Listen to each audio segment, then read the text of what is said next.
एक छोटे से गांव में तौसीफ नाम का एक गरीब आदमी रहता था। उसके पास मिट्टी का एक घर और ब्रूनो नाम का एक वफादार बिल्ली था।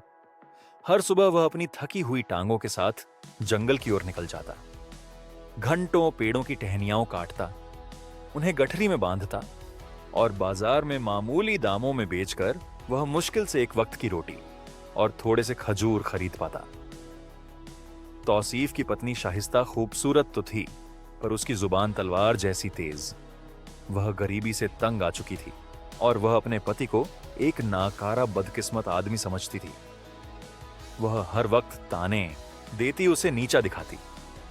एक शाम बहुत तेज बारिश हो रही थी। तौसीफ भीगा हुआ, थका हारा, हाथों में लकड़ियों का गट्ठर लेकर घर पहुंचा। मगर घर के दरवाजे पर जो मंजर था, उसने उसका दिल चीर दिया। शाहिस्ता आंखों में अंगार लिए तमतमाती आवाज में चीखी, निकल जाओ मेरे घर से मनहूस आदमी, अब मुझे तुम्हारी कोई जरूरत नहीं। तौसीफ सन्न रह गया, हल्की सी कांपती आवाज में बोला, शाइस्ता क्या तुम होश में हो? मैं जाऊंगा कहां? मेरा ठिकाना ही क्या है? ए शाहिस्ता चीखी, जहां मन करे जाओ, अपने कुत्ते ब्रूनो के साथ रहो, वह तुमसे ज्यादा काम का है। यह सुनकर तौसीफ की आंखें नम हो गई। उसने अपना अपना बोझ, लकड़ियों का नहीं दिल का, उठाया और चुपचाप चल पड़ा। ब्रूनो उसके पीछे चुपचाप चल रहा था, जैसे वह समझ रहा हो कि उसके मालिक का दिल आज बुरी तरह टूट चुका है। गांव के आखिरी छोर पर पहुंचे तो तौसीफ एक पुराने बेरी के पेड़ के नीचे बैठ गया। उसकी आंखें आसमान की तरफ उठी। या खुदा, मेरे पास इस वफादार डॉग के अलावा कुछ भी नहीं बचा, तू ही मेरा सहारा है। बस वहीं से एक ऐसी कहानी की शुरुआत हुई जिसकी तसव्वुर न कभी शाइस्ता ने किया था, न तौसीफ ने। रात ढलती गई। तौसीफ पेड़ के नीचे बैठा रहा और ब्रूनो उसकी गोद में सिर रखकर उसे दिलासा देता रहा। जब अंधेरा और ठंड बढ़ने लगी तो तौसीफ उठकर जंगल की उस दिशा में चल दिया जहां कोई इंसान नहीं रहता था। चलते चलते उन्हें एक पुरानी खंडहर कुटिया दिखी। तौसीफ ने भीतर जाकर कुछ सूखी लकड़ियां बिटोरी और आग उठकर जंगल की उस दिशा में चल दिया जहां कोई इंसान नहीं रहता था।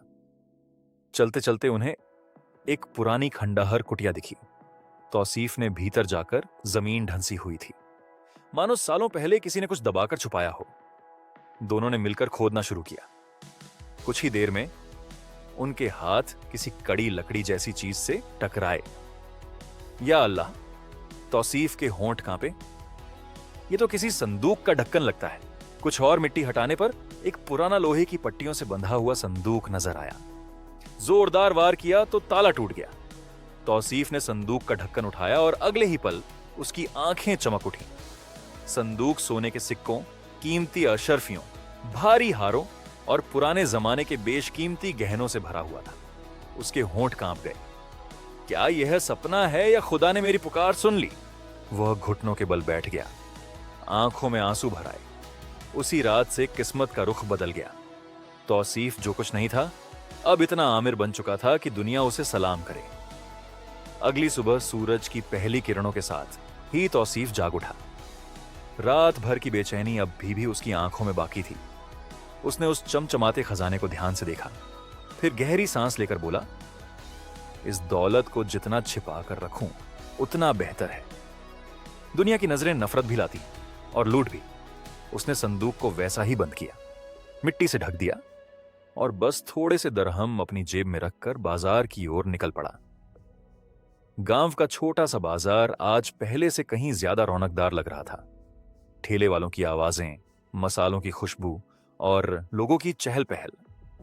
तौसीफ ने अपने और ब्रूनो के लिए रोटी, दूध, कुछ सूखे मेवे और थोड़ा राशन खरीदा। फिर उसने ऐसे वापस लौटने का रास्ता चुना कि किसी की नजर उस पर न पड़े। रात दर रात तौसीफ खजाने से जितना जरूरत हो उतना सोना निकालता। वह उससे माल खरीदता, बाजार में बेचता और धीरे धीरे उसके हाथ में व्यापार की समझ आने लगी। चंद हफ्तों में बाजार के कोने में उसकी एक छोटी सी दुकान बन गई, जहां तौल कभी कम नहीं होता था और पैसे कभी जरूरत से ज्यादा नहीं लिए जाते थे।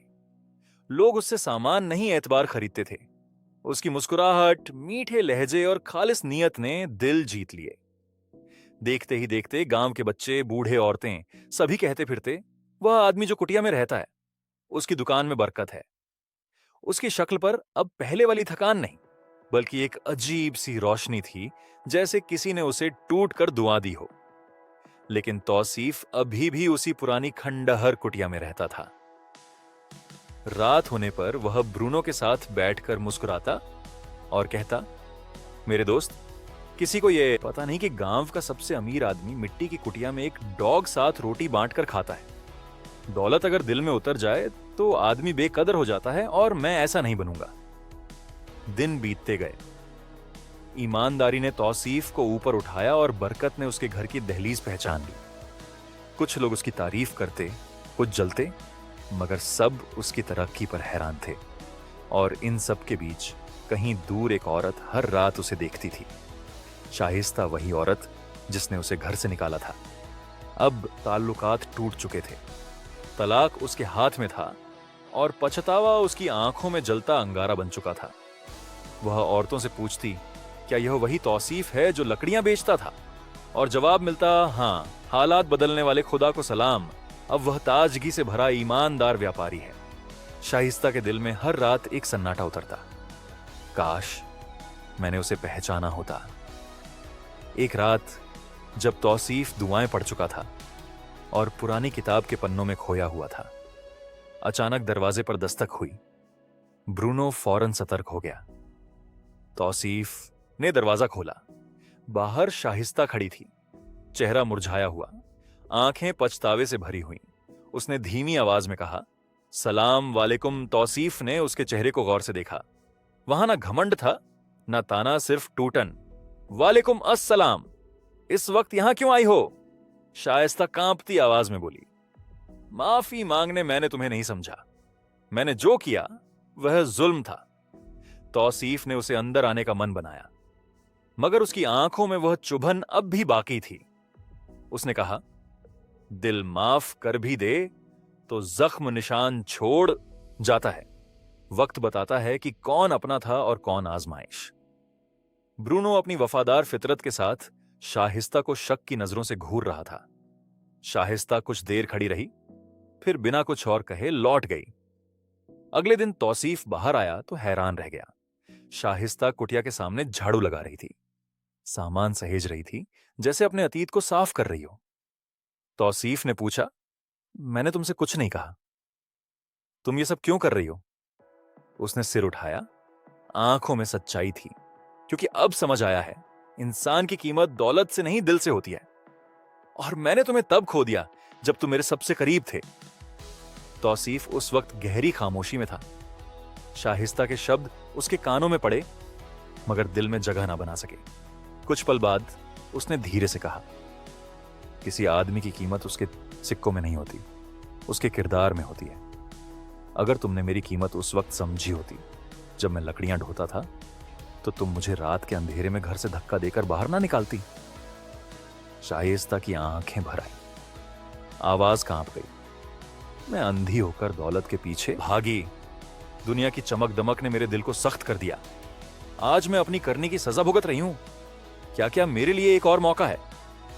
तौसीफ ने उसे देर तक देखा, वह नजर जिसमें दुख था पर कोई शिकायत नहीं। फिर वह बिना एक और लफ्ज कहे कुटिया के अंदर चला गया। दरवाजा धीरे से बंद हो गया। वह अपनी पुरानी चटाई पर बैठा और खुद से पूछा, क्या यह औरत सच में तौबा करने आई है, या फिर उसकी नजर मेरे पास की दौलत पर है? उसे वह रात याद आई जब उसे घर से निकाल दिया गया था, जब उसके पास ना कोई ठिकाना था, ना कोई इंसान सिवाय ब्रूनो के। उसी वक्त ब्रूनो अंदर आया, अपने मुंह को तौसीफ की जांघ पर टिकाया, जैसे कह रहा हो, जो औरत गरीबी में कद्र नहीं की, अब पैसों के लिए कद्र करने आई है। तौसीफ ने उसके सिर पर हाथ फेरा और बुदबुदाया, मेरे घर में जगह उसी की है जिसने मेरे अंधेरों में मेरा साथ दिया। तौसीफ शांत आवाज में बोला, हम दोनों के बीच जो रिश्ता था वह अब खत्म हो चुका है। मैंने तुम्हें माफ कर दिया है, लेकिन टूटी हुई चीजें फिर जुड़ तो जाती हैं, मगर वैसी नहीं रहती। शाइस्ता के होंठ कांपे। वह धीमे से बोली, अगर आप चाहें तो मैं एक नौकरानी की तरह यहां रह जाऊं, बस आपकी सेवा करने के लिए। तौसीफ ने कहा, नहीं शाहिस्ता, मैं तुम्हें रोज रोज देख के कादिल दुखाना नहीं चाहता, बेहतर होगा तुम चली जाओ। शाहिस्ता रो पड़ी। उसके आंसू सिर्फ पछतावे के नहीं थे, वे उस किस्मत के थे जिसे उसने अपने हाथों से जला दिया था। दिन गुजरते गए। वह कुटिया जहां कभी सिर्फ तौसीफ और ब्रूनो रहते थे, अब लोगों का अड्डा बन गई। कोई सलाह लेने आता, कोई दुआ मांगता, कोई मुसीबत बांटने। बाजार में लोग कहते, तौसीफ सिर्फ व्यापारी नहीं, वो तो गांव का सितारा है, और सच भी यही था। ईमानदारी ने उसे वह आसमान दे दिया था जिसे बहुतों ने सिर्फ सपनों में देखा था। एक दिन बाजार में एक आदमी आया, बेहतरीन कपड़े, चमकते जूते और चाल में रुतबा। सलाम, मैं हाजिम मरवान गवर्नर का डिप्टी हूं। तौसीफ ने सिर हिलाकर जवाब दिया। खैरियत? हाजिम मुस्कुराया। राज्य को तुम्हारे जैसे सच्चे और नेक आदमी की जरूरत है। हम चाहते हैं कि तुम गांव की तरफ से शासकों की परिषद में शामिल हो जाओ। तुम्हें जमीन, सैनिक, नौकर और अधिकार दिए जाएंगे। तौसीफ ठहर गया। उसके हाथों में कभी सिर्फ कुल्हाड़ी रही थी और आज उसे सत्ता दी जा रही थी। उसने धीमी मगर ठोस आवाज में कहा, मैं वह आदमी हूं जिसने मिट्टी में रातें गुजारी। हुकूमत का बोझ अगर जरा भी टेढ़ा हो जाए तो इंसान जालिम बन जाता है। मैं अभी खुद पर पूरा यकीन नहीं रखता, इसीलिए यह पेशकश ठुकराता हूं। हाजिम हैरान रह गया। दुनिया दौड़ती है रुतबे के पीछे और तुम उसे ठोकर मार रहे हो। तौसीफ मुस्कुराया। सत्ता के पीछे भागने वाला अक्सर अपने दिल को पीछे छोड़ देता है। जब तक मेरा दिल मजबूत ना हो जाए, मैं किसी इंसान पर हुक्म नहीं चलाऊंगा। हाजिम के जाने के बाद हवा बदल गई। गांव वालों की निगाहें पैनी हो गई, कानाफूसी होने लगे।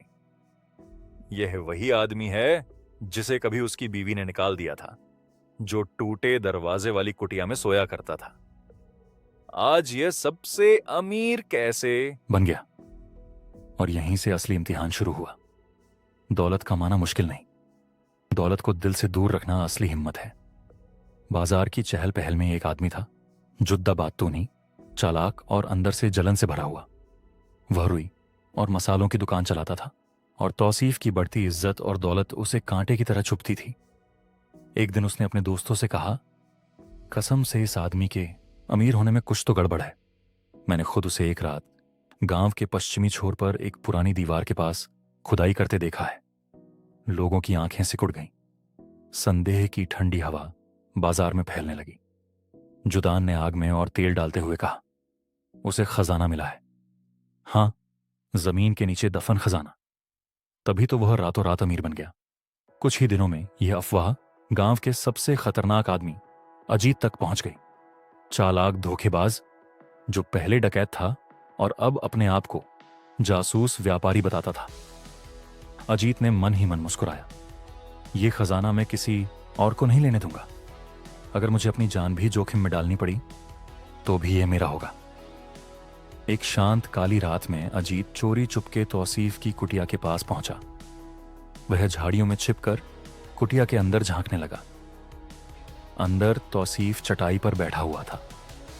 ब्रूनो को मांस खिला रहा था और उससे ऐसे बातें कर रहा था जैसे वह उसका सबसे पुराना दोस्त हो।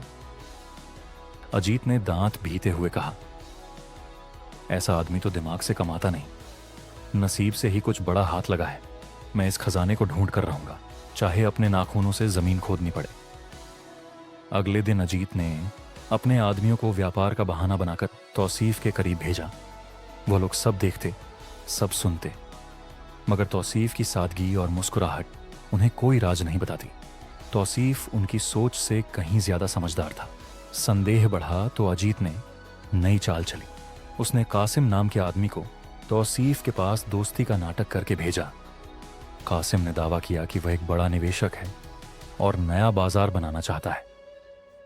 तौसीफ की शोहरत और ईमानदारी की तारीफें करते हुए उसने कहा, हम सोचते हैं कि तुम भी इस प्रोजेक्ट में हमारे बराबर के हिस्सेदार बनो।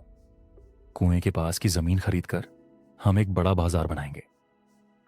कुटिया के बाहर नीम के पेड़ की छाया में वह बैठा बोल रहा था और सामने ब्रूनो कासिम को शक भरी आंखों से देख रहा था। तौसीफ ने भें उठाई, तुम्हारा असली साथी कौन है और मेरे पास आने का असल इरादा क्या है? कासिम ने जल्दी जल्दी कहा, मैं सच्चा हूं और यह साझेदारी सबके सामने लिखी जाएगी। लेकिन तौसीफ वह आदमी नहीं था जो चमकती बोलती बातों पर यकीन कर ले। उसने शांत लहजे में कहा, अगर तुम सच्चे हो तो छाया में क्यों आए? चलो रोशनी में बैठते हैं। मस्जिद में लोगों के सामने गवाहों के साथ वहीं हम लिखावट करेंगे। कासिम का चेहरा सफेद पड़ गया। वह कांपती आवाज में बोला, क्या तुम मुझ पर भरोसा नहीं करते?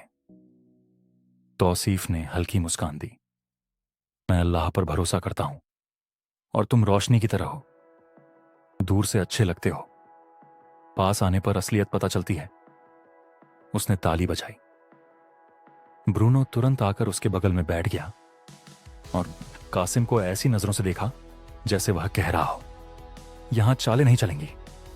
फिर तौसीफ बोला, और सुन लो, तुम जिस खजाने के पीछे भाग रहे हो वह जमीन के नीचे नहीं छिपा, वह सब्र, मेहनत और याद में छिपा है। कासिम पत्थर की तरह ठगा खड़ा रह गया। फिर वह भागकर अजीत के पास पहुंचा और सब कुछ बता दिया। अजीत ने दांत पीसते हुए कहा, अगर खजाना अपने आप नहीं आया तो अब हम उसे जबरदस्ती लेंगे। उसी रात अजीत ने अपने 3 सबसे खंखार गुंडों को बुलाया। उसने धीमी आवाज में कहा, आज रात सब कुछ खत्म। तौसीफ का राज, उसका खजाना सब हमारा होगा। चारों अंधेरी गलियों से गुजरते हुए तौसीफ की कुटिया की तरफ बढ़े। हर एक के हाथ में या तो मोटी लाठी थी या खंजर।